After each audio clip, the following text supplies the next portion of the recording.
பெஞ்சில் சூட்கேஸோட உட்காந்துருக்கிறார். கண் பார்வை மங்கி போன ஒரு காலம்.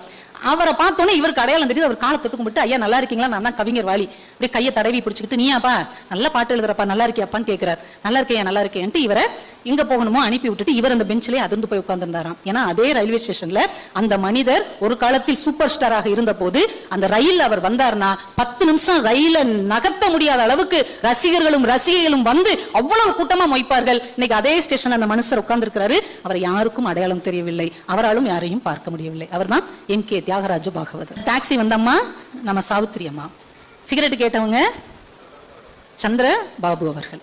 இந்த 3 விஷயத்தையும் சொல்லிட்டு வாலி சொல்றாரு, எப்பேற்பட்ட உயரத்தில் இருந்த மனிதர்கள், எத்தனை மக்களால் கொண்டாடப்பட்ட மனிதர்கள், தங்க தட்டில் சாப்பிட்ட மனிதர்கள், மாடி வரைக்கும் காரில் போன மனிதர்கள், கடைசி காலத்தில் இவ்வளவு இறங்கி வரக்கூடிய நிலைமை மாறுகிறது என்றால் காலம் மோசமானது. எனக்கு நானே சொல்லிக் கொண்டேன், அடக்கமாகும் வரை அடக்கமாக இரு.